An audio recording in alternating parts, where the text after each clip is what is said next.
vamos dar início à análise da aplicação da lei penal no espaço. Inclusive, Melissa, eu tenho ainda aquele listão de exercícios, eu acho que eu vou passar para a turma, que são com mais de 500 não, minto, mais de 50 questões, tratando da matéria de aplicação da norma penal, né, lei penal no tempo, lei penal no espaço, porque colabora até para a revisão da matéria e a gente pode responder aqui em sala de aula, né? Então, ficaria aí uma tarefa para você acompanhar, né, a aplicação do exercício e depois a gente fazer uma aula só tratando deles, né, e de maneira a complementar o conteúdo de sala de aula nessa questão, que se refere, sobretudo, ao que está entre o artigo 1º e o artigo 12 do Código Penal, que é essa matéria que nos interessa no momento. Vou começar a apresentação aqui, deixa eu ver se está numa janela ou está numa guia. Está numa janela.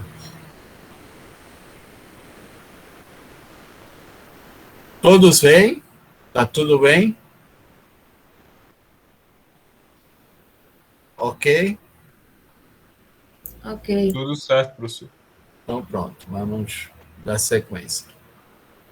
Bom, então nós já vimos que o que fixa a lei penal no tempo, conforme o artigo 4º do Código Penal, é o princípio da antiguidade. Considera-se praticado o crime no momento da ação ou omissão, ainda que outro seja o momento do resultado.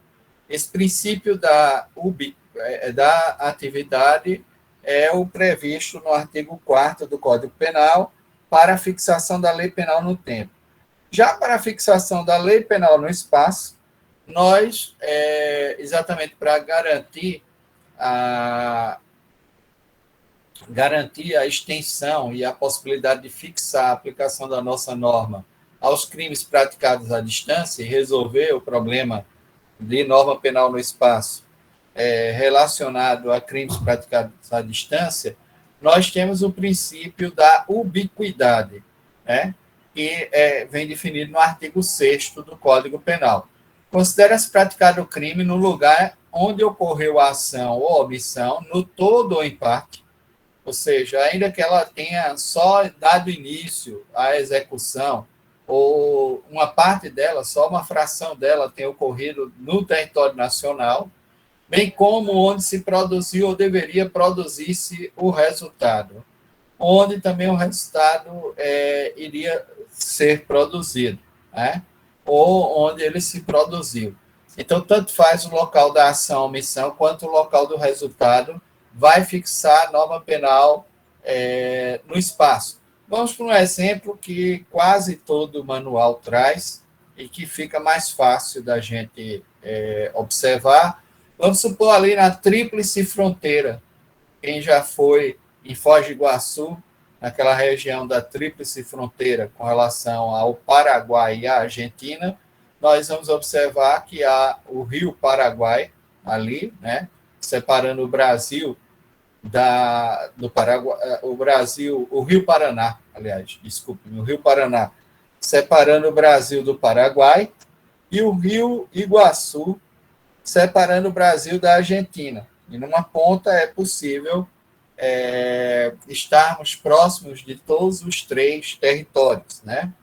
Ora, vamos supor que alguém efetue um disparo no Brasil, atingindo uma pessoa que se encontra na outra margem, na margem paraguaia do rio. Precisa ser um bom atirador, né? Porque são 500 metros de margem a margem, então não é qualquer um que pode dar esse disparo.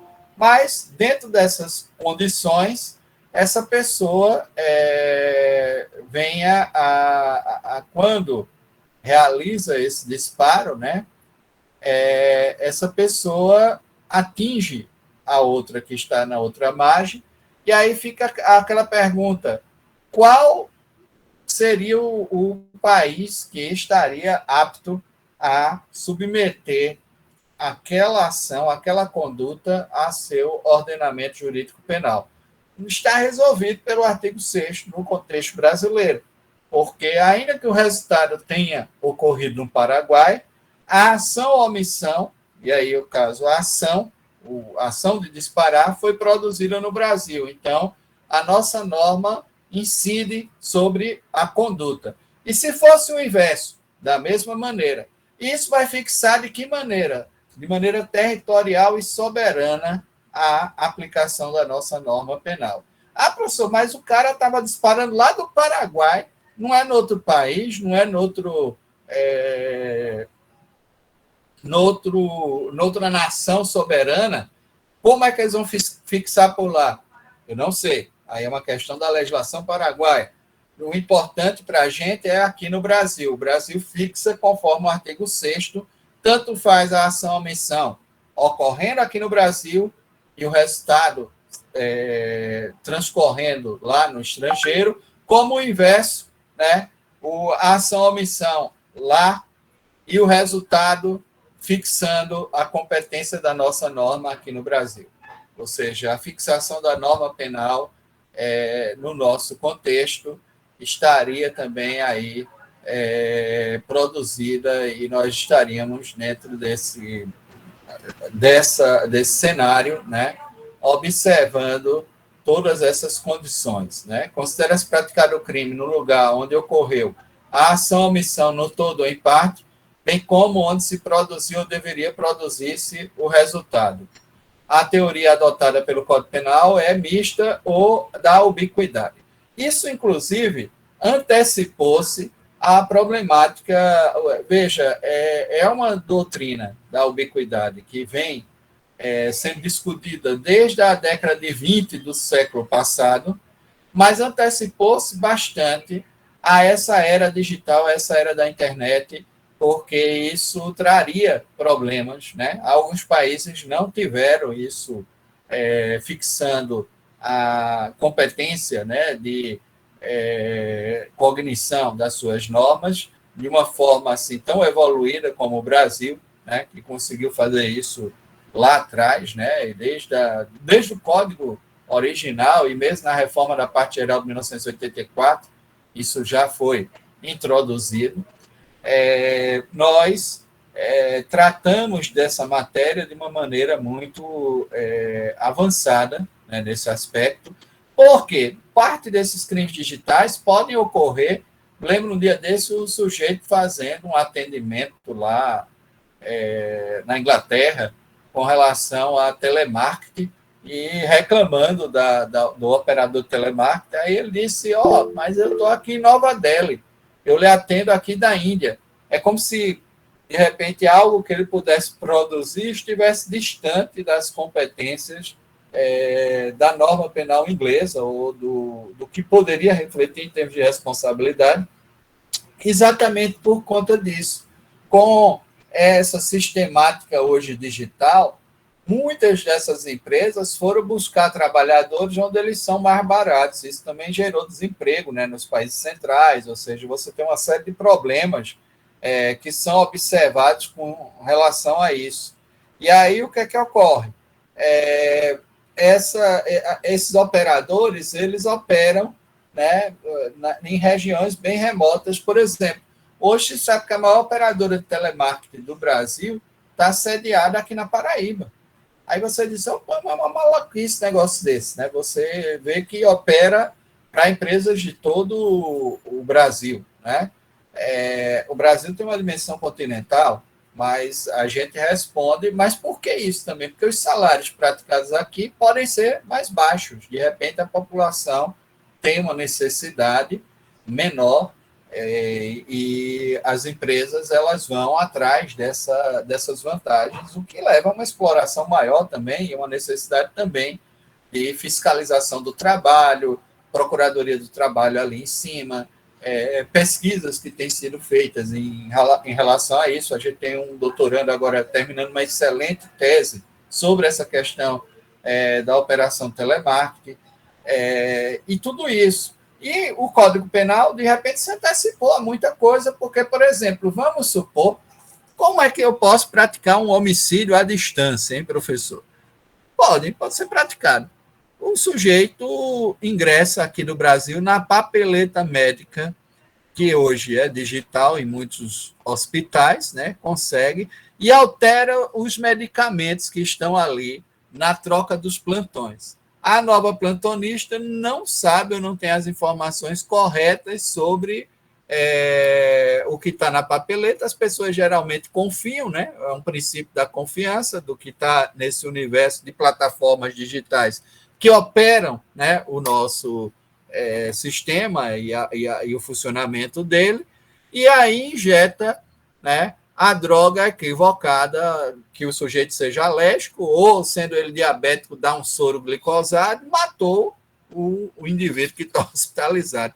Ou seja, eu estou aqui revelando a vocês uma forma onde a morte é produzida sem que haja essa proximidade de um crime totalmente à distância, onde há a determinação do erro, que vai para o parágrafo 2º lá do 20, que a gente vai estudar mais adiante, e a autoria da determinação do delito com o resultado aí sendo produzido, o que pode ser praticado em qualquer parte do mundo. Basta ser um bom hacker, ainda que ele esteja em São Paulo, e invade lá uma papeleta clínica do John Hopkins, lá em Baltimore, nos Estados Unidos, e gera esse tipo de situação, esse tipo de resultado. O mundo hoje foi aproximado por essas novas tecnologias, de maneira que essa solução aí você diria, mas o resultado se produzir nos Estados Unidos, ele agiu aqui, não agiu aqui, está fixada a competência da nossa norma. E se fosse o inverso, um hack lá em Miami,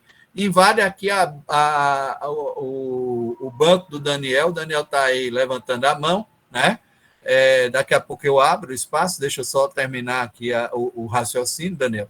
E aí ele invade o seu banco, lá de Miami, e desvia valores, mandando parte desses valores para uma conta que ele tenha, sei lá, na Suíça ou na Espanha, né? O mundo é muito veloz. Então, o cara está lá, de longe, fixou-se a lei penal brasileira porque tocou no território brasileiro a ação, ou seja, o resultado foi produzido aqui, portanto, está fixado até de forma territorial.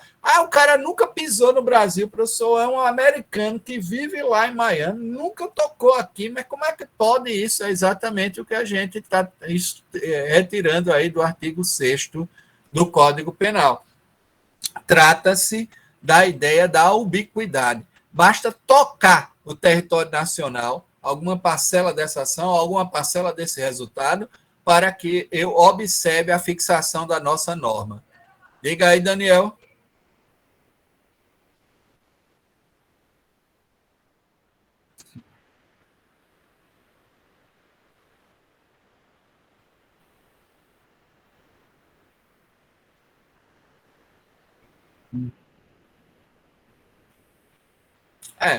Essa questão está aí. E aí fixa-se pelo princípio, inclusive, de territorialidade mesmo, porque é a forma de fixação da nossa lei penal no espaço. É o critério da ubiquidade, é o princípio da ubiquidade.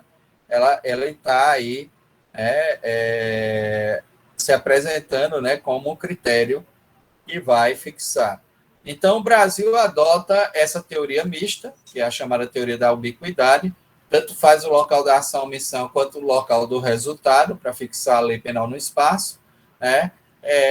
Veja que o artigo 6º trata, inclusive, da hipótese tentativa, porque se refere ao local que deveria produzir-se o resultado, né? Ou seja, o local onde era esperado, vai que você envenena alguém cujo veneno só vai fazer efeito daqui a algumas horas, ou daqui a 6 horas. O sujeito foi envenenado num voo, ele pode sair de Fortaleza, em 6 horas ele está em Lisboa. São 6 horas de voo. São 7 horas do Recife, 6 horas de Fortaleza. Veja como hoje é tão fácil cruzar o Atlântico com as novas tecnologias de transporte também, né? Então, você empregou um veneno lá no aeroporto, só vai fazer efeito daqui a 6 horas, né?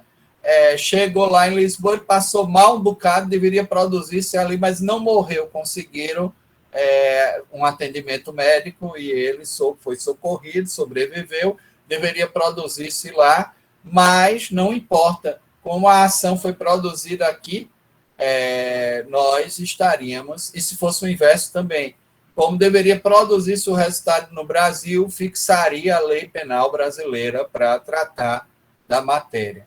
E aí nós teríamos que conhecer dos fatos e poder fixar, né, a norma penal na sua aplicação. Bom, esse conflito entre o artigo 6º do Código Penal e o artigo 70 do Código de Processo Penal não existe, porque o artigo 6º do Código Penal trata-se da relação do Brasil com outros estados soberanos, ou seja, com outros países.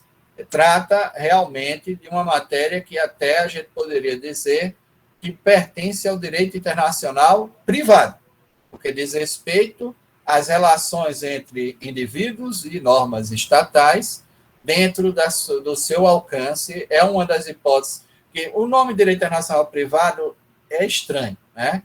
Mas eu vou explicar.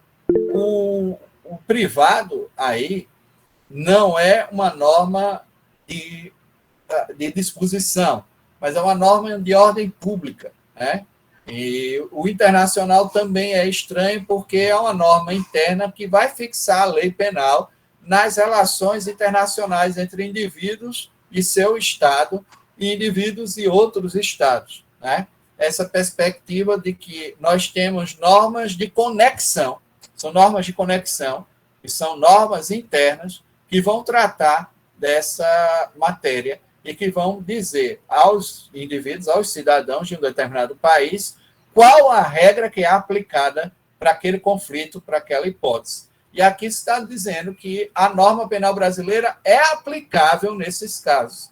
Então, há uma conexão que está sendo estabelecida aí pelos princípios da ação-omissão e pelo princípio do resultado. Portanto, pelo princípio da ubiquidade. Tanto faz a ação-omissão quanto o resultado vai fixar a norma penal brasileira a ser aplicada àqueles fatos, àquela relação. Então, esse conflito ele já está sendo vinculado à nossa norma. Portanto, existe aí uma solução em termos de cognição, em termos de qual norma estará competente aí a ser aplicada, dada pela norma interna, por uma norma pública, de ordem pública, de mandado imperativo brasileira. Por isso que muitos autores, entre eles o Jacob Dolling, né, que é um autor importante, que diz que o direito internacional privado não tem nada de internacional, porque é uma norma interna que vai fixar qual a norma se aplica àquele conflito, àquela relação entre o particular e o Estado, e não é privado, porque é uma norma de ordem pública, é uma norma cogente. Nós só assim o chamamos, mas refere-se às relações entre cidadãos e o seu Estado, nas relações também internacionais, na maneira como internacionalmente essas pessoas, ainda que estejam transitoriamente em outros estados ou agindo a partir de outros estados, vão ter a aplicação da norma penal brasileira fixada àquela relação, àquele conflito. Não é? Então, o artigo 6º aplica-se nessa relação mais internacional. Já o artigo 70 do Código de Processo Penal é interno. Aplica-se a referência da competência entre as várias jurisdições nacionais que poderiam atuar naquela hipótese. Se é Pernambuco, se é Paraíba, se é Justiça Federal, se é Justiça Estadual, isso vai ser fixado a partir do que determina o Código de Processo Penal. O artigo 70 do Código de Processo Penal fixa a competência, levando em consideração o lugar em que se consumar a infração, a teoria do resultado, que é onde interessa, porque geralmente em crimes que deixam vestígios é onde se pode fazer o exame de corpo de delito, pode-se fazer o exame, né, desses vestígios e pode-se averiguar, investigar com maior profundidade os fatos. Entretanto, não há conflito quando observamos que o artigo 6º destina-se inclusivamente ao direito penal internacional, ou seja, a aplicação da lei penal no espaço, quando o crime tiver início no exterior e produzir resultado no Brasil, ou vice-versa, para os delitos cometidos no território nacional, ou seja, internamente no Brasil, nós vamos observar o que determina o artigo 70 do Código de Processo Penal, de que deve observar-se, dar-se prioridade à comarca ou à competência do local onde a infração foi consumada. pela teoria do resultado. Então, não há um conflito entre o artigo 6º e o artigo 70 do Código de Processo Penal. É um conflito aparente.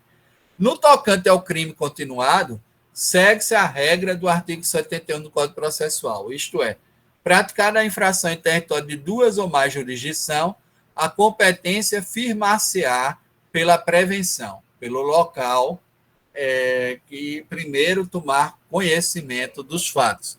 Então, Esperança, Remígio, aí houve uma explosão lá de caixa bancários, né, naquela região do Anel do Brejo, né, Solânia, Remígio, Esperança, Bananeiras. Aí você tem ali uma série de cidades com comarcas, né, cada uma com a sua comarca ali instalada e funcionando, né, o ato de jurisdição.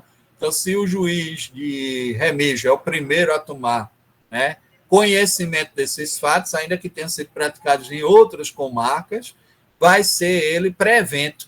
Ele é o primeiro, ele torna-se prevento e, portanto, vai poder analisar na continuidade delitiva, né, os demais fatos, né, ainda que tenham sido praticados em outras comarcas, porque aí é um caso de crime continuado.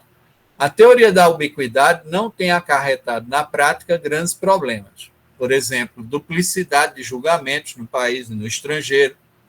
Isso não traz. E se trouxer, a gente tem o artigo 8º do Código Penal, que é um artigo que vai limitar esses inconvenientes, porque vai trazer uma fórmula para reduzir, né, algum tipo de dano, algum tipo de lesão em decorrência dessa duplicidade de aplicação. Porque diz, a pena cumprida no estrangeiro atenua a pena imposta no Brasil, né, pelo mesmo crime, quando diversas.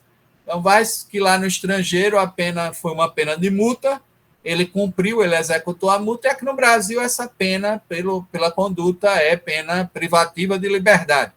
Aí vai atenuar, vai reduzir a pena aplicada aqui no Brasil, né? Quando as penas, a natureza da pena, lá é uma pena pecuniária, aqui uma pena privativa de liberdade, portanto, tem naturezas distintas, aí ela vai servir para atenuar. Ou nela é computada quando idênticas. Vai que lá na França ele foi condenado a 4 anos de pena privativa de liberdade, chega aqui no Brasil, pode novamente ser processado e julgado, aí não existe essa ideia de duplicidade, porque a competência territorial ela é absoluta, ela é inderrogável, trata-se de exercício da soberania, então esse problema da duplicidade de julgamentos aí não existe, porque é uma cognição de outro Estado soberano que vai estar sendo processado, e aí o sujeito vem, vai ser novamente julgado, processado, aí é condenado a 6 anos. Ele não cumpriu 4 lá, os 4 que ele cumpriu lá serão computados, se é pelo mesmo fato, se for pelo mesmo fato, serão computados para essa nova pena aqui no Brasil. É isso que diz o artigo 8º. Portanto, ele teria que cumprir no Brasil só mais 2 anos. Se fosse o inverso, lá ele tivesse sido condenado a 6 anos, chegou aqui no Brasil, foi condenado a 4. Já estará extinta a punibilidade, porque teria cumprido essa pena. Então, afastam os possíveis inconvenientes, né, na ideia da ubiquidade, da adoção, essa solução dada pelo artigo 8º, que reduz as questões relacionadas à duplicidade de julgamentos no país ou no estrangeiro, ou seja, reduz o impacto, né, negativo, o impacto sobre direitos, né, também do réu, num caso como esse. Mas lembrando que são interesses entre 2 países soberanos, as jurisdições elas têm independência conforme as suas respectivas soberanias, portanto não haveria aí o que se falar em duplicidade, só internamente. Agora, internamente, lógico, não pode vedado o bis in idem. Por exemplo, o mesmo fato ser julgado lá pela comarca de Areia e depois pela de Remígio, não existe isso. Aí realmente vai acarretar nulidade para o segundo ato de jurisdição, né, a segunda decisão tomada sobre o mesmo fato. Aí o ne bis in idem vigora. Mas entre Estados soberanos é como se aquilo que se processasse lá fora não tivesse, em princípio, valor, né, jurídico a nos trazer aqui qualquer efeito. Embora nós vamos ver que as sentenças penais estrangeiras podem produzir efeitos, são efeitos limitados, mas podem produzir efeitos no Brasil. O artigo 9º do Código Penal dá conta disso. Nós vamos ver isso também. Mas eu só quero dizer que, no caso da teoria da ubiquidade, evita-se com isso essa duplicidade de julgamentos, né, no país e no estrangeiro, e você traz melhores condições, né, para, digamos assim, lidar com aquele conflito, lidar com a análise daquela conduta.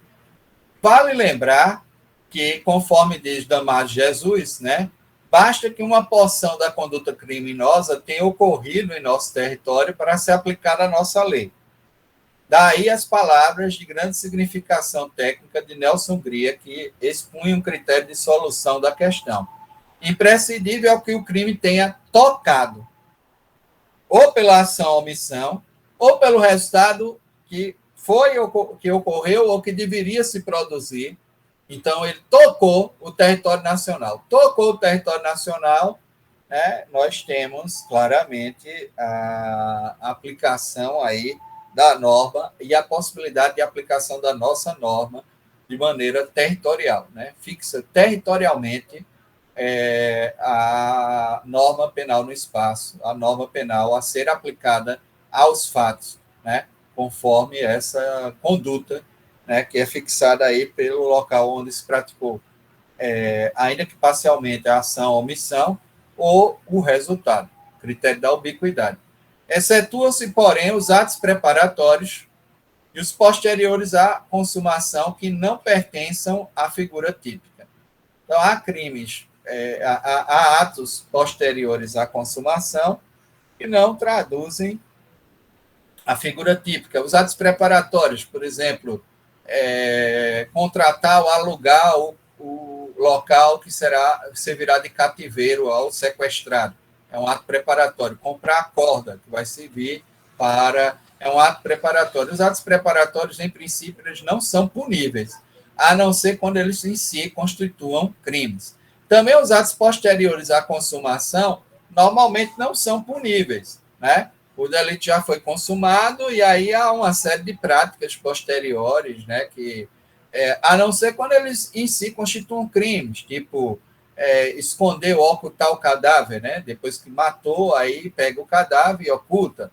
É um ato posterior à consumação que é punível, né, onde quer que seja praticado será punível. A receptação é um ato posterior à consumação punível. Favorecimento pessoal, favorecimento real, né? Mas isso por parte, né, de uma série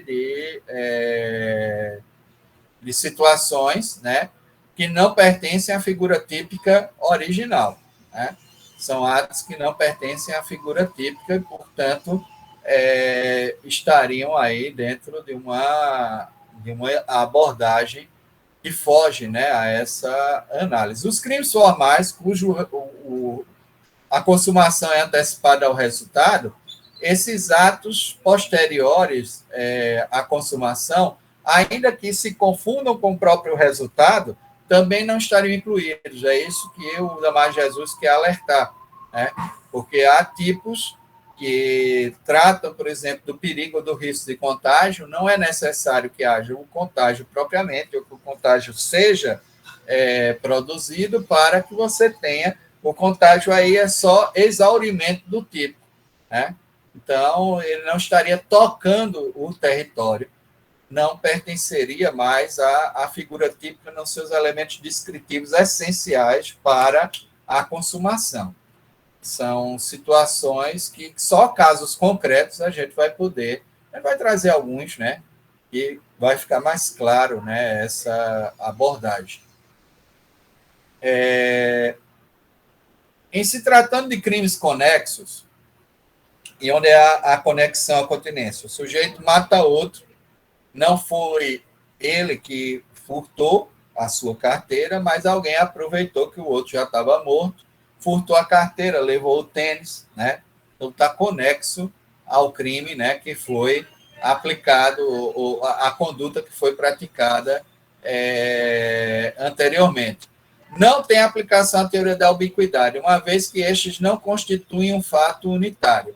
Assim, se o furto é praticado no estrangeiro e a receptação no Brasil, a receptação ela é conexa ao furto. O furto foi praticado lá no estrangeiro, mas quem recebeu, por exemplo, a joia rara, a obra de arte, né? Normalmente o mercado também da arte tem ocorrido muito essa perspectiva dos receptadores, né? Essa receptação no Brasil, a competência da jurisdição penal somente abrangerá o segundo delito praticado no território nacional, né? Sobre a receptação, não abrange o furto. O furto foi totalmente consumado, por exemplo, na França, né?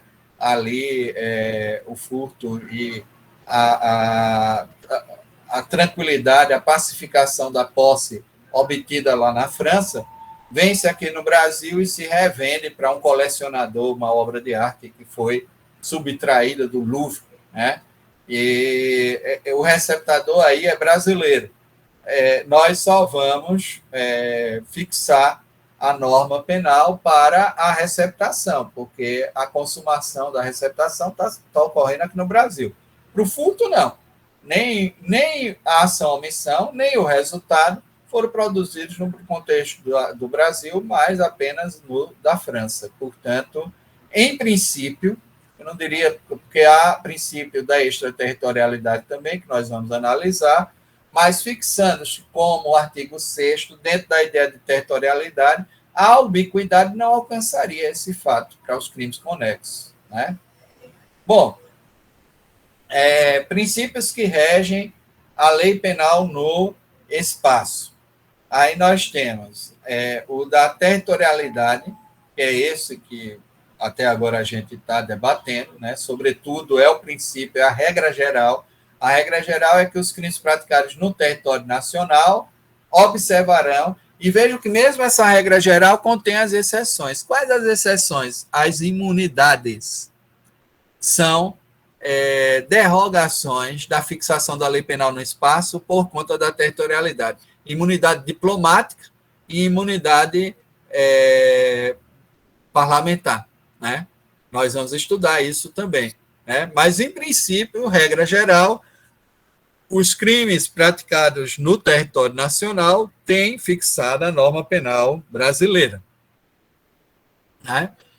Outro princípio, o princípio da nacionalidade, já entra nos critérios de extraterritorialidade. Nacionalidade, defesa, justiça penal universal, representação, personalidade, são formas de fixação da lei penal no tempo, né? São elementos, são regras de conexão para a lei penal no tempo, fundadas, né, no princípio de extraterritorialidade. Diga aí, Davi. Professor, esse princípio da territorialidade ele não é absoluto, né? Em todos os casos. Nenhum deles, né? Mas o princípio da territorialidade não é, porque pode ser relativizado nessas regras de imunidade diplomática e imunidade parlamentar, entendeu? Certo. Dos fatos cometidos no território brasileiro. A gente vai ver isso bem direitinho, tá bom? Mas eu tenho que antecipar, porque a gente está vendo aqui, né, outros critérios. Tem o critério da nacionalidade, e aí na nacionalidade já vai fixar, mesmo que o fato seja praticado no estrangeiro. Nós vamos ver. Então, a ação, a omissão e o resultado, aí eu não estou me servindo do artigo 6º. Eu não vou estar me servindo do critério de territorialidade nesses casos. Eu vou estar me servindo de outras regras de conexão que diz respeito à proteção e à defesa de instituições e de patrimônio nacional, no caso da defesa, da justiça penal universal, de acordos internacionais, de convenções internacionais do qual o Brasil faça parte e que nós nos obrigamos a reprimir. É outra situação, que vejo que não necessariamente fixa pelo território, de representação, ou seja, o critério relacionado à representação daquele pavilhão, daquela bandeira. Isso ocorre muito com relação também ao principal pavilhão bandeira, que ocorre no tocante a navios, né? Navios, aeronaves. A gente vai ver isso igualmente.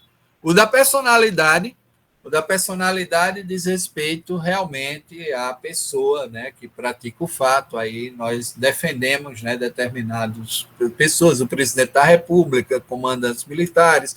Existe aí uma série de elementos que vão indicando aí outras regras de conexão, além da territorialidade, que eu vou precisar seguir, que eu vou precisar observar na fixação da lei penal no espaço.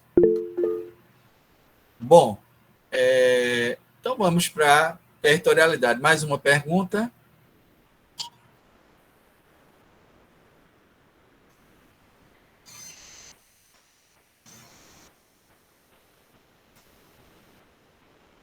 É o caso de extraterritorialidade condicionada. É possível, é possível. Hã? Aí será, em princípio, a Justiça Federal. É a mesma coisa que a gente vai ver, mas existe sim essa possibilidade de ser aplicada à lei penal brasileira, tá bom? Então a gente está lá entre. Vamos para o artigo 109, a competência da Constituição para a Justiça Federal, né? Então tem essas, eu acho que tem uma das hipóteses que é exatamente nessas relações internacionais. Artigo 109.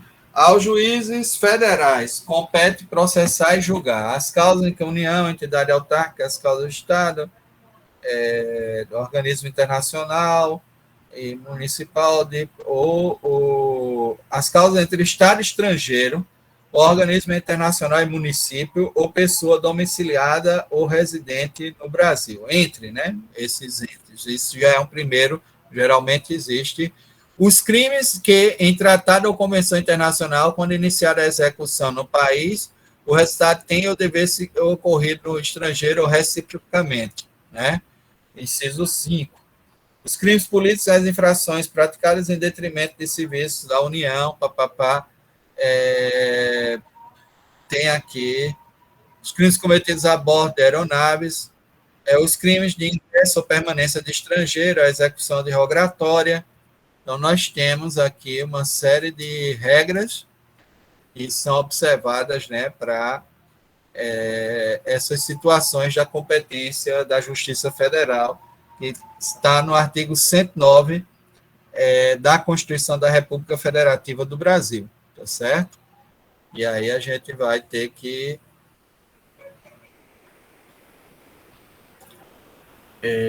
observar essas questões. Bom, agora, em princípio, é um caso de extraterritorialidade condicionada, que nós vamos analisar em breve, tá bom? Voltando aqui para o conteúdo, né? Da forma como a gente vamos tratar hoje, sobretudo da territorialidade. O artigo 5º coloca-se, tudo que vai estar por aqui é territorialidade. A extraterritorialidade, ou as regras de extraterritorialidade estão no artigo 7º do Código Penal, tá certo? Então, o artigo 7º do Código Penal, nós vamos detalhar ele bem e vamos tratar da questão da extraterritorialidade.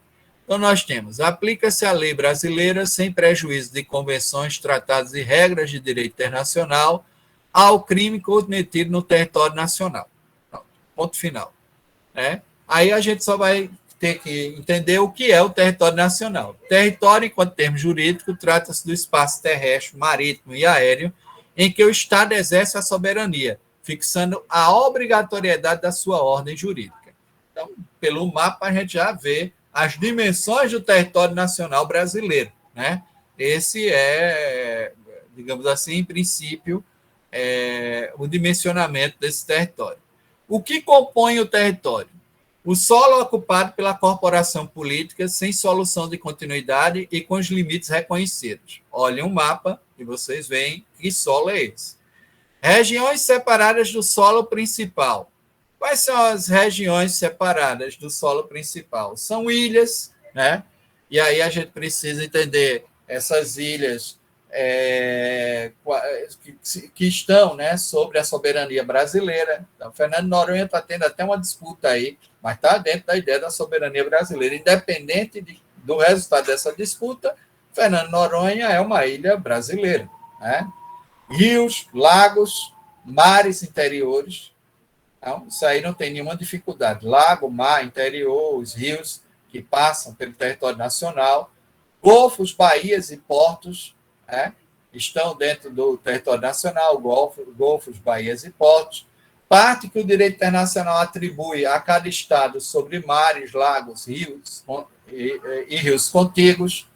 Isso também, né, a parte que o Estado atribui, né, sobre mares, lagos e rios contíguos. O que é? Rios contíguos. Aí vai depender de como é traçado isso, gente. Existe o tracejo pelo ponto equidistante, existe o acordo para que se exerça a soberania pela linha do Talveg, que é onde passa a corrente, e às vezes o Talveg vai mudando, que é a situação mais profunda, porque onde passa a corrente, o rio se aprofunda mais, porque ele fica mais profundo. Aí tem o Talveg, né? O Talveg, às vezes, é próximo até a outra margem, porque a corrente ela não é linear, né? Ela segue um determinado ritmo, e onde ela passa como corrente, há uma maior profundidade do rio, e, portanto, pode ser dimensionado como o critério de exercício, vamos supor que se aproxime mais de uma margem do que de outra. Em linha equidistante, a gente sabe, na linha equidistante das margens, até a metade do rio exerce a soberania, por exemplo, brasileira, até a outra metade a soberania paraguaia, seria assim. Mas no caso nosso, não. Nós temos um acordo lá na Tríplice Fronteira, tanto com o Paraguai quanto com a Argentina, de que exercemos a soberania de forma indistinta até a outra margem. Tanto eles como nós. De maneira que, por conta também da Itaipu Internacional, para que a gente pudesse garantir a segurança da empresa e as condições de funcionamento, né? Isso foi assim imaginado naquela região, há acordo internacional, de maneira que, por exemplo, se começa uma perseguição em solo brasileiro e alguém entra no rio, consegue pegar uma lancha, enquanto ele estiver até a margem do Paraguai, ainda é possível executar a prisão em flagrante, ainda é possível reprimir. E vice-versa, deles também. Ou seja, de maneira que eles exercem soberania plena sobre todas as margens do rio e o Brasil igualmente. Isso é bom, né? Porque a gente mantém o rio, né, totalmente monitorado. Né? Você tem... um rio contíguo, que é limítrofe, né, entre dois territórios soberanos, e que há esse exercício. A faixa de mar exterior, denominada mar territorial, que hoje, a gente vai ver isso mais adiante, como é que isso se transformou. Nós temos uma zona de exploração econômica preferencial, registrada, né, internacionalmente, né, e o Brasil pretende o respeito a essa zona, de 200 milhas marítimas. Mas o mar territorial não é 200 milhas marítimas, são 12 milhas marítimas. Ou seja, o Brasil se subordina a também tratados e convenções internacionais que predizem o mar territorial como de 12 milhas marítimas. São essas 12 milhas marítimas onde nós exercemos a soberania, né? Que dá mais ou menos uns 14 ou 15 quilômetros da pré-mar mais baixa, né, do nosso território. Então, quando a maré está baixa, olhe lá para o fundo e veja se você vê 15 quilômetros, é onde a gente exerce a nossa soberania territorial, né? Então, após isso, o que é? Pode ser um outro país? Pode, vai depender dos espaços, mas aqui não. Aqui são águas internacionais, né? Após isso, ingressa-se em águas internacionais, onde há passagem livre de outros navios, de outras, sem ter que pedir essa passagem. Embora no mar territorial, hoje é admissível o direito de passagem inocente. O que é a passagem inocente? Ainda que o sujeito esteja dentro de uma embarcação armada e tudo, fazendo uma passagem próxima ao território brasileiro, em princípio, isso não configuraria uma invasão do território. Não é admissível passagem inocente no espaço aéreo correspondente. Mudou um pouco, né, a visão hoje é a Força Aérea, a força que determina as guerras, que determina o campo de batalha, né? E antigamente, durante muito tempo, foi a Marinha. A Marinha era determinante para qualquer operação militar. Hoje é a Força Aérea, né? E nós sabemos que aí não há direito de passagem inocente, inclusive existe o poder de abate, né? De derrubada de aviões que não respondam os chamados e que não interrompam o seu voo ou que não se desviem para um espaço fora do espaço aéreo nacional, né? Então, esse voo não autorizado sobre o espaço aéreo brasileiro, ele não existe, e essa soberania aí é exercida de forma absoluta, né? Então, não há o direito de passagem inocente no tocante ao espaço aéreo. Território por equiparação legal, aí existem alguns territórios por equiparação legal dentro do próprio contexto do artigo 5º. Nós vamos ter, na primeira hipótese, os navios e aeronaves públicas, ou seja, navios e aeronaves do governo brasileiro ou militares, onde quer que estejam, são considerados território brasileiro, por equiparação. Portanto, a gente não tem nenhum problema com relação a isso, né? A essa interpretação. No artigo 5º, eu também vou ter a ideia de que, vejam só, que eu tenho, parágrafo 1º. Para efeitos penais, consideram-se como extensão do território nacional as embarcações e aeronaves de natureza pública ou a serviço do governo brasileiro, onde quer que se encontrem, ainda que estejam em porto estrangeiro, ainda que estejam em mar territorial estrangeiro, ainda que estejam em águas internacionais, serão território brasileiro, tá certo? Bem como as aeronaves e embarcações brasileiras e mercantes ou de propriedade privada, que se achem, respectivamente, no espaço aéreo correspondente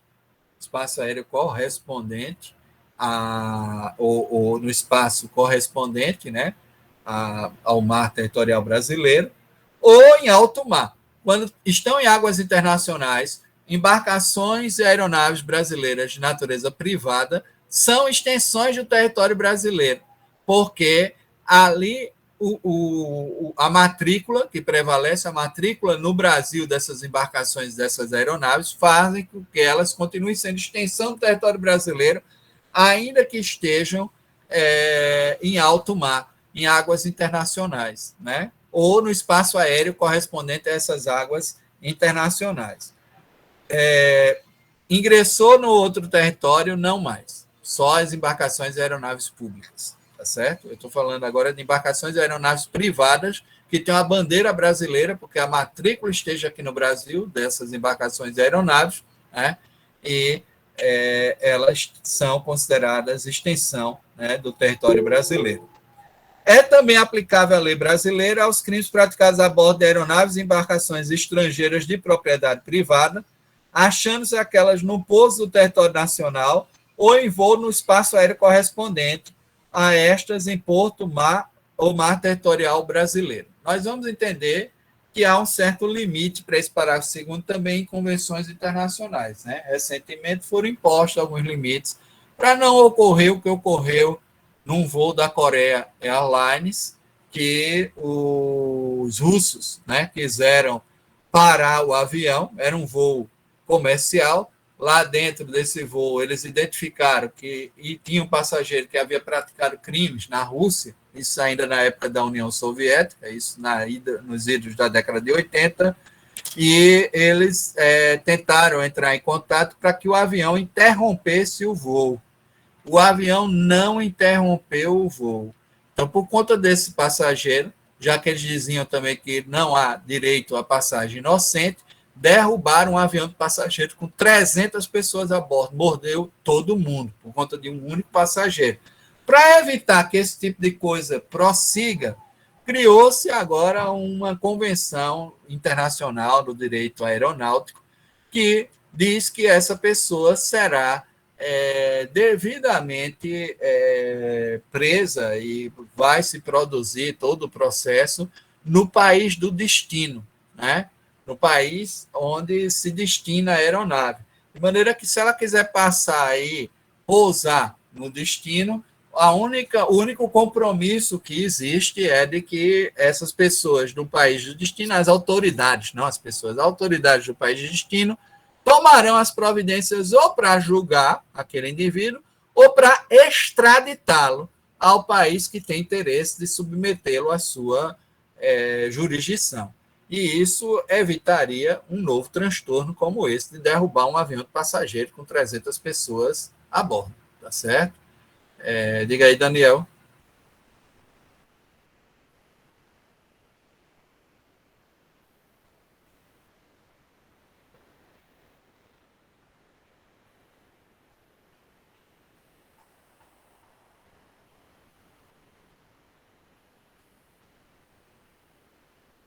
Território brasileiro.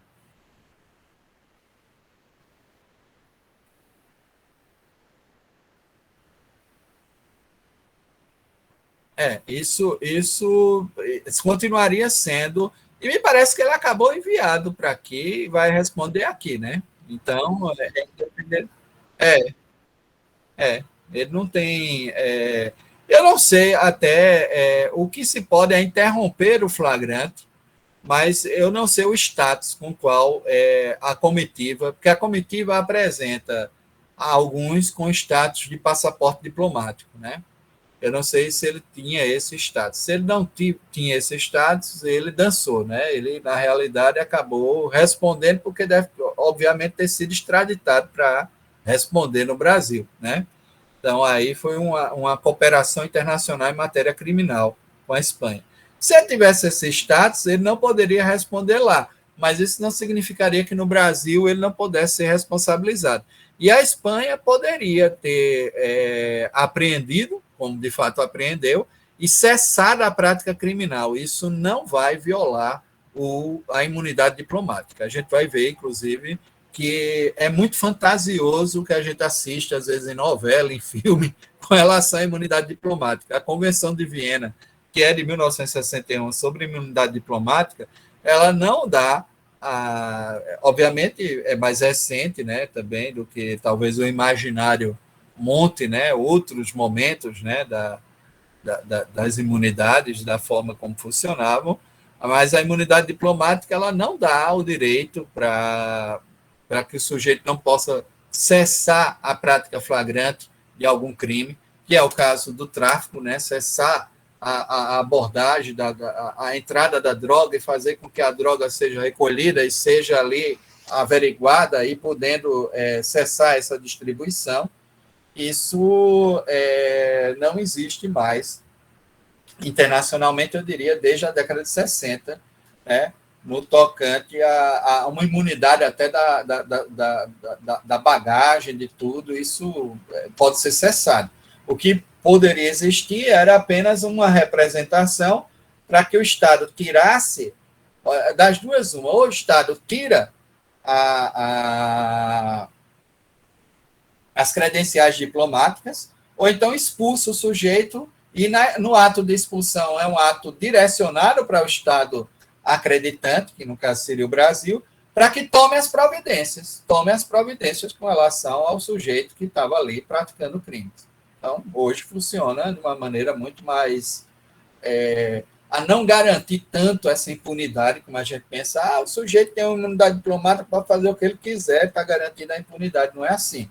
Não é uma garantia de impunidade, é uma garantia de representação, de que ele não vai ser extorquido pelo Estado onde ele exerce sua representação, para que ele tenha autonomia, independência no exercício político de suas funções.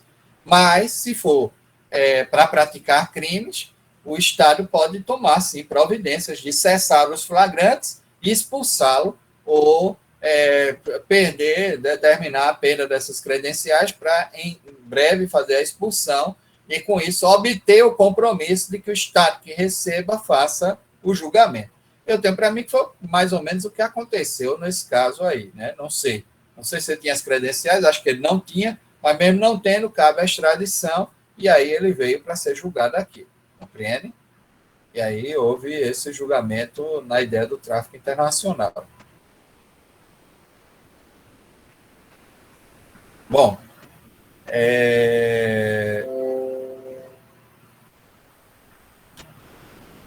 problema 1, né, que são os problemas relacionados ainda à territorialidade. Rio Nacional, interior. Se o rio passa pelo interior do Brasil, não é problematizado. Rios internacionais, contíguos ou sucessivos, aí tem problema. Se os rios são sucessivos, como é o caso do Rio Amazonas, né? E ali por Letícia, Tabatinga, ingressa no território brasileiro, não traz tanto problema, porque não é uma questão de fronteira. Já o Rio Acre, o Rio Paraná, é fronteiriço, é contíguo, aí já vem problema, né? Mas o sucessivo, os rios internacionais com sucessivos, os estados soberanos exercem sua soberania sobre a parte que o rio atravessa o seu território. Então, cada um exerce sua soberania na parte do rio que atravessa o seu território. Caso os rios sejam contíguos, a linha divisória do exercício da soberania poderá ser marcada pelo ponto equidistante das margens, linha mediana do leito do rio. Agora se vê do leito do rio, qual é o ponto equidistante das margens, né? Pelo talveg, que é a linha que acompanha a maior profundidade da corrente, da correnteza, e pode ainda o rio ser indiviso, que é o caso que ocorre lá na Tríplice Fronteira, né? Exercendo soberania sobre todo ele, os países limítrofes. Ou pertencer a apenas um país, caso em que a fronteira passará à margem oposta do rio. Me parece que há um rio lá no Colorado, eu esqueço se é o Rio Vermelho, que é assim. A margem oposta é totalmente norte-americana, aí eles podem botar até do outro lado da margem, né? Isso depende de acordos internacionais, da maneira como eles se processaram, né? Ou pertencer a apenas um país, caso em que a fronteira passará pela margem oposta, onde haverá outra soberania, tá certo? Então, são essas as soluções dadas, né, para cada caso, no caso de rios contíguos, né? Bom, vamos para... Não havendo disposição em contrário, ficou convencionado que, nestes casos, a fixação da soberania territorial será feita no sentido da linha mediana. É isso que está no Código Bustamante, que cria esses vínculos do direito internacional privado para a América Latina, sobretudo. E Damásio Jesus ele faz esse levantamento e traz essa análise, né? Por isso que eu acho que, nesse aspecto de lei penal no espaço, o Damásio Jesus é mais completo, ele foi mais, ele especificou melhor essas questões, né? Por isso que eu recomendo a vocês, ainda hoje, o texto dele, né?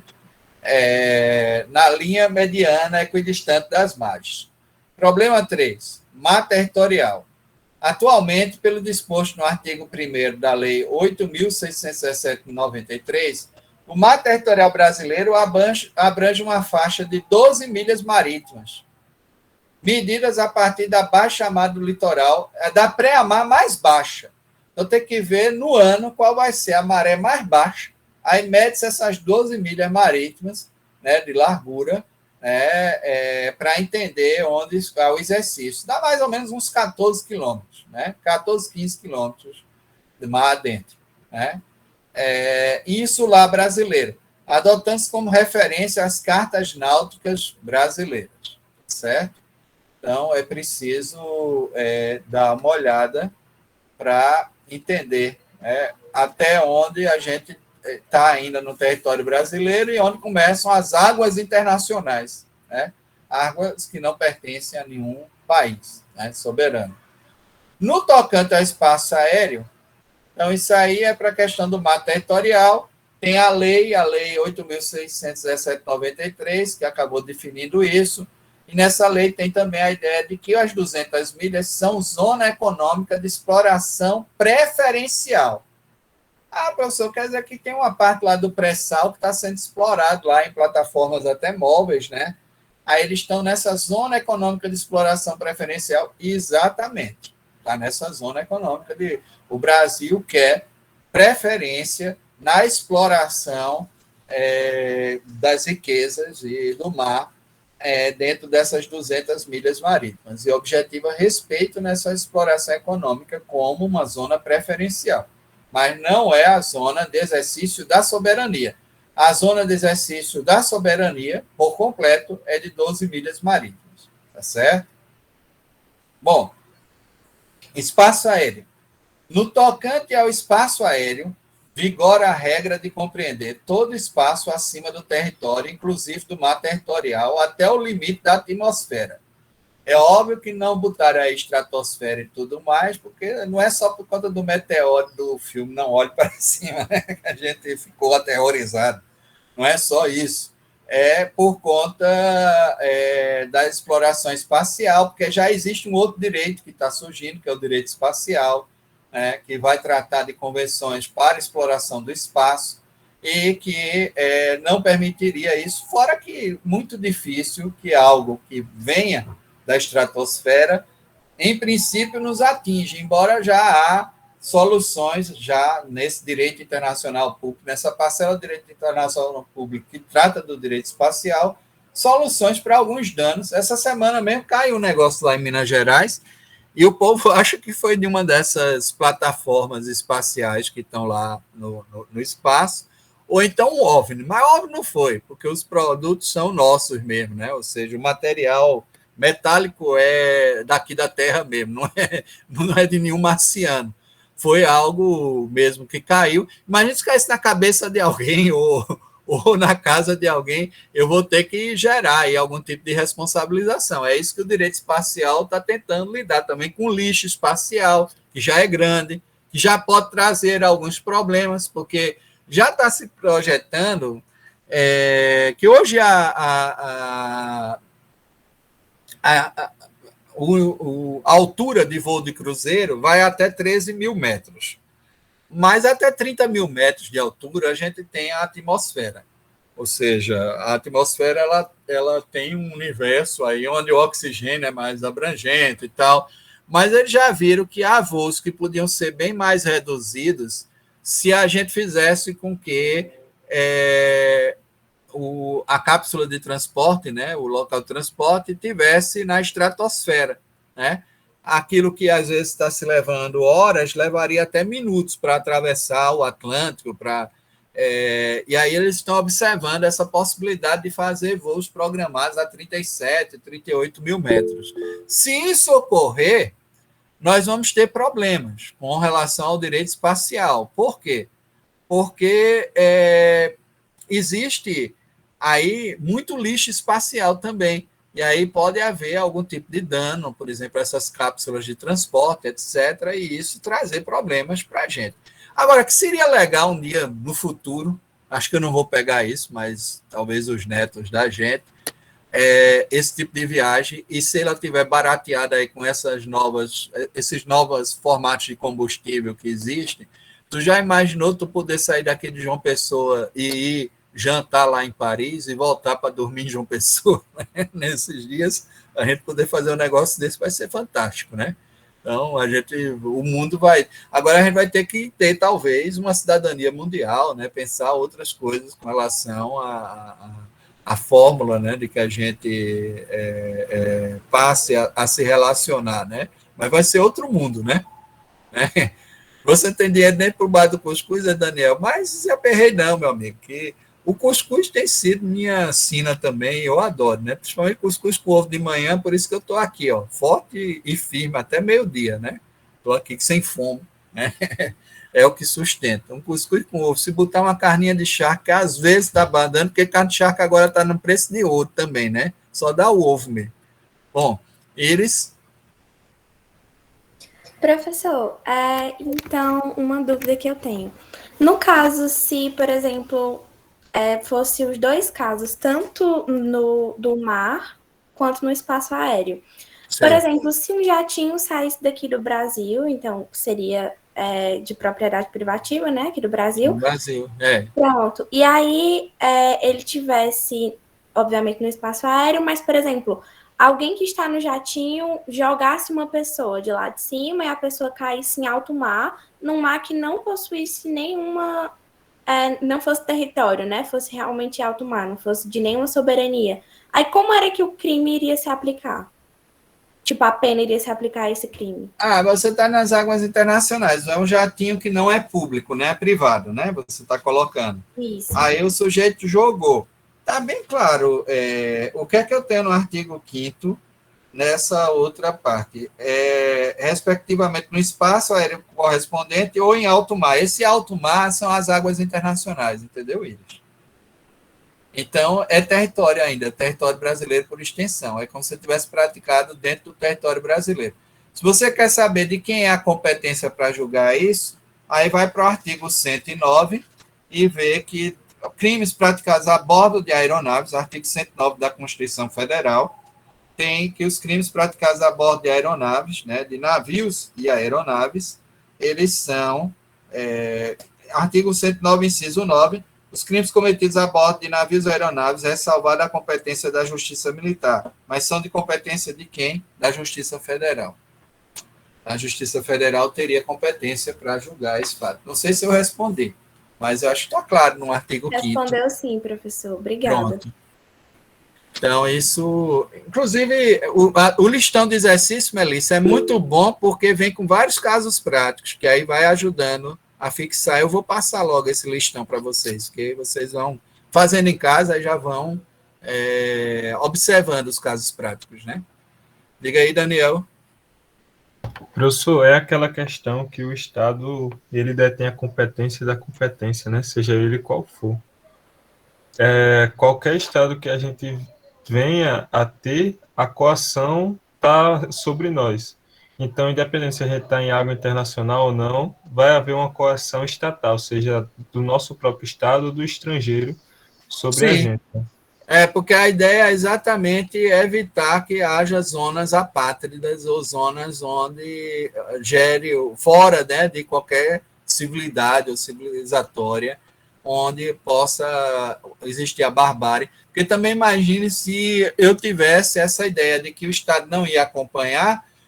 Se eu tivesse uma ilha muito isolada em águas internacionais, algum doido podia invocar ali uma posição, né, onde, mesmo que fosse particular no Estado, começar a fazer até aqueles joguinhos mortais, né, de perseguir gente, matar, e acharia que estava a salvo, né, de qualquer tipo de jurisdição penal, porque estaria em águas internacionais. Mas não funciona assim, né?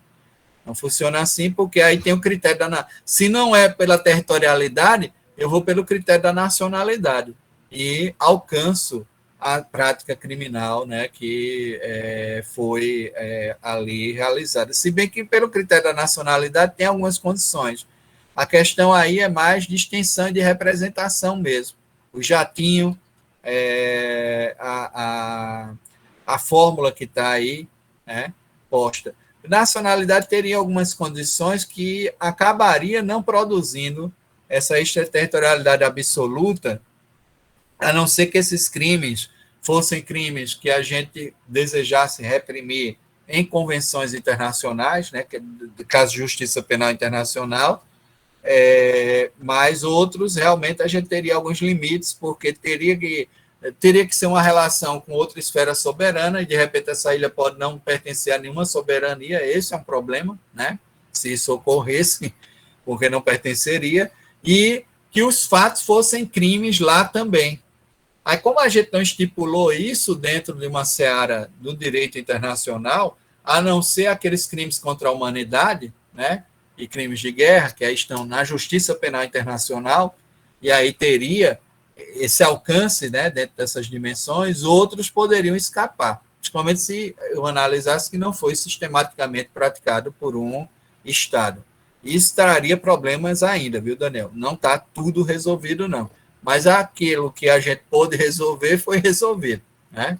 Ou seja, por isso que existem ainda alguns autores, tem até o Victor Ventura, que foi nosso aluno, e é doutor por uma universidade na Alemanha, que tem se especializado até com publicações na editora Springer, que é uma das melhores editoras do mundo, né, sobre direito do mar, exatamente para tratar dessa questão das complementações e desses vácuos. Como é que a gente resolve esses vácuos? Eles pensam nisso. Óbvio que o interesse maior de tratar do direito do mar diz respeito à exploração econômica do mar. O mar é um vasto território que interessa economicamente a todos os países aí envolvidos, e aí eu preciso criar regras de mercado, regras de comércio, regras de exploração econômica desse território. É como se fosse uma Amazônia imensa, né? No caso brasileiro, a gente chama até de Amazônia Azul, essas 200 milhas de exploração preferencial, né? E que tem... existem algumas regras que incluem inventários feitos sobre o domínio. Já que eu quero ter domínio, eu tenho que ter conhecimento, e aí eu preciso gerar isso. E há um direito que tem que se desenvolvido muito no contexto internacional, que é o direito do mar, exatamente para tratar dessas questões em águas internacionais. Esse problema que a gente relatou é um problema muito pequeno para eles, porque seria raríssimo, né? Uma hipótese assim excepcionalíssima. Mas eles também têm debruçados, né, em alguns aspectos, né, para... O que mais interessa a eles é a exploração econômica do mar mesmo, né? Ou seja, quais são os elementos, né, para regular essa exploração econômica. Bom, no tocante ao espaço aéreo, vigora a regra de compreender todo o espaço acima do território, inclusive sobre o mar territorial, até o limite da atmosfera. Não existe, que aí dá mais ou menos 30 mil metros de altura, né? Não existe, nesse caso, o direito de passagem inocente. E tudo é regulado por convenções e tratados.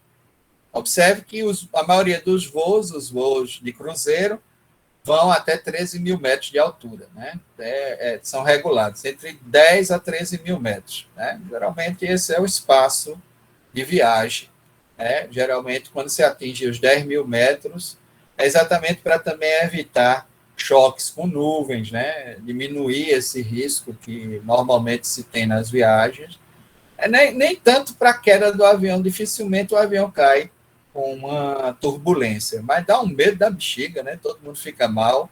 Aí, para deixar a viagem mais tranquila, aí se busca uma altura que seja mais segura com relação à não existência de nuvens. Mas, vez ou outra, pega uma cumulonimbus, né? Que é essa nuvem muito alta, e aí a tragédia é grande para quem está voando. Não é que o avião vai cair, mas que a gente passa um susto danado, passa, né?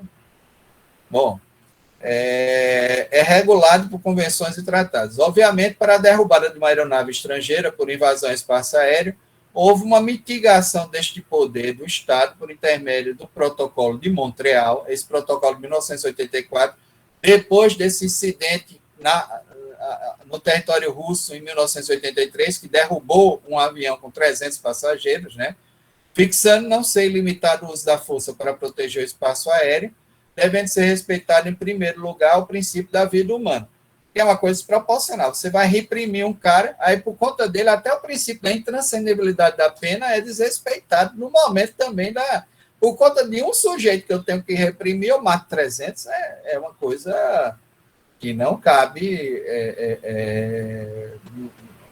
no raciocínio, né? Não cabe na razão, e aí é preciso a gente tomar providências, num caso como esse, e buscar aí alternativas para resolver essas circunstâncias. Então, hoje, uma das alternativas é que o estado de destino, onde o avião vai pousar, por exemplo, o avião veio de Miami, está passando aqui pelo território brasileiro, aí tem uma briga lá dentro, é Miami com destino a Buenos Aires. Tem uma briga lá dentro, e aí um passageiro mata outro. A gente poderia dizer, foi sobre o território brasileiro, fixou-se a competência de maneira incondicionada porque é territorial. É verdade. Agora, se o piloto diz que tem condições de prosseguir o voo e pousar em Buenos Aires, e lá eles vão tomar as providências ou de reprimir ou de extraditar o sujeito para ser julgado aqui no Brasil, se for o caso, e principalmente se a vítima também não é brasileira, etc., eu não vou forçar esse avião a pousar no território brasileiro, paralisando, interrompendo a sua trajetória, porque eu quero reprimir esse sujeito. Porque eu estou colocando em risco várias outras vidas, não só a do indivíduo que eu quero reprimir, né? É essa questão que está hoje posta pelo Protocolo de Montreal e que a gente precisa observar. tá certo? A Lei 7.565, de 1986, constitui o Código Brasileiro de Aeronáutica, adota a teoria absoluta da soberania do país subjacente. Então, o país subjacente a esse espaço aéreo tem soberania absoluta. É uma teoria que foi fixada, né, dentro dessa perspectiva da lei penal brasileira. Também na ideia de território, embarcações ou aeronaves brasileiras de natureza pública ao serviço do governo brasileiro, é o artigo 5º, parágrafo 1º, onde estiverem embarcações públicas, naves de guerra, navios de serviço militar ou público, alfândega, polícia marítima, os postos de serviço soberanos, chefes ou estados ou representantes diplomáticos.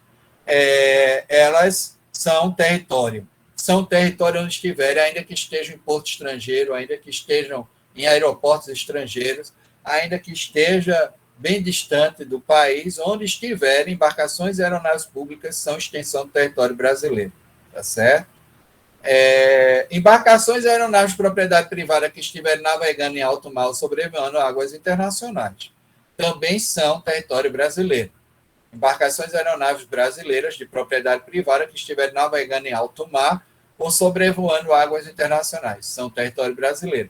Por sua vez, os navios estrangeiros em águas territoriais brasileiras, desde que públicos, não são considerados parte de nosso território. Em face disto, os crimes cometidos neles devem ser julgados conforme a lei da bandeira que ostentam. Se forem privados, aplica-se a nossa lei, tá certo? Então, aí não há distinção, vai se aplicar a nossa lei. Questão 1. Onde deve ser processado o marinheiro que, pertencendo a navio público, desce em porto de outro estado e pratica crime? Aí vem a resposta. Se desceu a serviço do navio, fica sujeito à bandeira que o mesmo ostenta. Se desceu por motivo particular no dia de folga e não tem credenciais diplomáticas, fica sujeito à lei local. Então, é o marinheiro comum, não é o comandante. Questão 2. E se alguém cometendo crime em terra, abriga-se em navio público estrangeiro? Tratando-se de crime político ou de opinião, o comandante desse navio público não está obrigado a devolvê-lo à terra. Entretanto, tratando-se de crime comum, deve entregá-lo mediante requisição do governo local. Aí faz essa requisição e o comandante entrega, tá certo? É assim que funciona. Bom, competência para o julgamento de crimes cometidos a bordo de embarcações e aeronaves. A bordo de embarcações e aeronaves é da Justiça Federal do local onde primeiro pousar a aeronave ou atracar o navio após o delito. Artigo 109 da Constituição Federal 88, combinado com o artigo 90 do Código de Processo Penal. Como a Constituição Federal de 1988 menciona a palavra navio, olha só, essa é uma pegadinha que tem quase todas as provas objetivas aí de concurso. Eu acho uma safadeza isso, mas eles fazem por causa do termo, né? Como a Constituição Federal de 1988 menciona a palavra navio, o STJ vem dando uma interpretação restritiva ao termo embarcação, compreendendo na espécie navio apenas as embarcações de grande porte, autorizadas e adaptadas para viagens internacionais.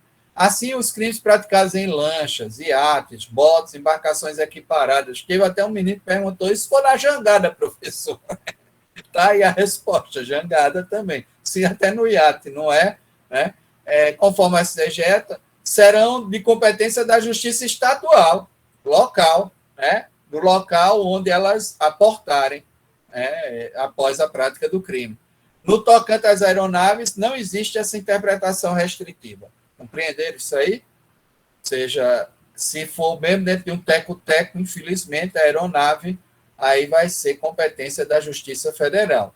Agora, o inverso existe, ou seja, no caso em que réu, vítima e navio ou aeronaves sejam estrangeiros, não sendo públicas, sendo o crime praticado em território nacional, mar territorial, rio navegável, espaço aéreo, será competente a Justiça Federal Brasileira do porto ou aeroporto brasileiro, onde primeiro tocar a aeronave ou navio após a prática do crime. Obviamente, isso ocorre apesar do Brasil ter sido signatário da Convenção de Tóquio, que cuida dos crimes praticados a bordo de aeronaves, que devem ser julgados no país do destino. Mas a gente mantém a ideia de que pode julgar, né? E vai fixar a nossa lei, vai fixar a aplicação da norma, né? Entretanto, devido à criticável posição do STF acerca da incorporação das regras internacionais pelo ordenamento jurídico nacional, sendo tais regras equiparadas a uma lei ordinária, tratando-se a Convenção de Tóquio de uma regra de 1963, vem entendendo o Supremo que a Lei 7.210 de 1984, posterior à ratificação da suprarreferida convenção, revogou os seus dispositivos, que é o Código Brasileiro Aeronáutico, né? Fixando a competência de forma absoluta na hipótese da aeronave privada sobrevoando, né, o nosso espaço aéreo. Então, fez essa revogação no tocante especialmente a questão da aeronave. Segundo esta convenção, nenhum Estado poderia interferir num voo para fazer incidir sua jurisdição penal. Essa convenção foi criada também depois desse acidente com Korea Airlines, que os russos interferiram, interceptaram, derrubaram, e acabou a história e a vida de 300 pessoas. Isso não pode ocorrer, né? Então, a infração praticada dentro da aeronave. Haveria exceção apenas no caso da infração produzir efeitos no território deste Estado. A infração ser cometida contra a nacional deste Estado ou a infração afetar a segurança deste Estado. Mas cabe ao Estado de matrícula da aeronave punir o infrator quando esta, sendo de propriedade privada, estiver somente de passagem pelo país. Em princípio, é o Estado de matrícula, mas tem-se a ideia também, né, de que o Estado do destino pode assumir, né, essa questão.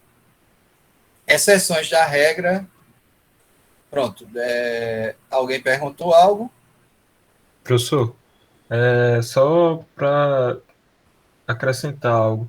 Ano passado, teve um avião que eu acho que era da Polônia para a Ucrânia, alguma coisa assim, ia passar pela Bielorrússia. E ela parou o avião para prender um jornalista. Ela, tipo, só ia passar por cima. Ela pegou os caças e desviou o avião para parar em seu território para prender o jornalista. Aqui tem a lei do abate também. O Brasil, isso foi Dilma em 2015, antes de sair,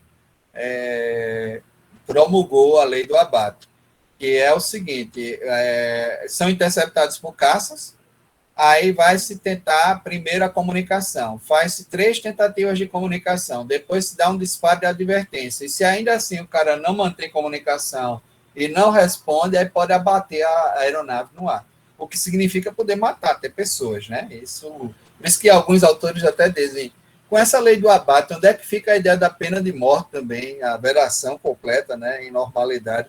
Porque normalmente isso ocorre exatamente nas operações de combate ao tráfico ilícito de entorpecentes, né? Vocês sabem que são teco-teco voando num voo rasante, muitas vezes para poder fugir de radar, né? E aí isso é feito sobre a Amazônia, né, que tem alguns furos, né, na captação dos radares, igualmente, né?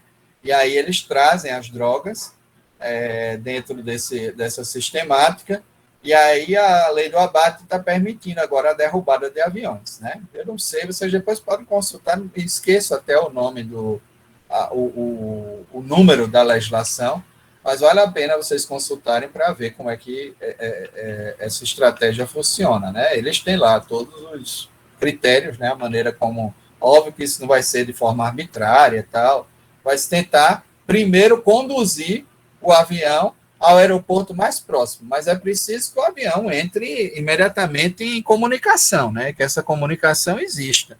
Às vezes as pessoas não se comunicam, né?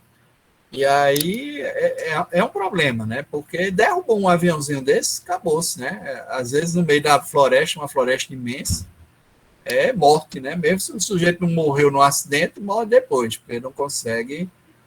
Até achei incrível, duas crianças, não foi? Recentemente lá no Pará, sobreviveram 20 e poucos dias dentro da floresta. Foi uma coisa bonita até, né?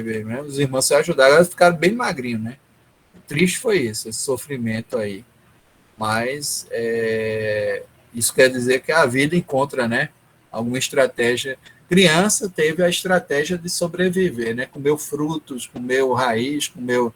Eles sobreviveram, ninguém vai saber como é que isso aconteceu, mas eles estão vivos, né? E isso é mérito deles, né? Só quando eles melhorarem um pouquinho que vão poder contar essa história, mas é uma história incrível, né, de sobrevivência. Bom, alguém tem mais alguma coisa? Quer fazer alguma pergunta? Porque eu acho que como a gente já falou que as imunidades, elas são... Eu acho que é melhor a gente continuar amanhã, porque exige um detalhamento, e esse horário é o horário da fome, o cuscuz já começou a perder o prazo de validade aqui, Daniel. Aí não sei o que é que vocês dizem. Concordo, professor. Tá bom? É hora de almoçar mesmo, né, gente? Então, nos vemos amanhã. Um abração, até amanhã. Tchau, professor. Até amanhã.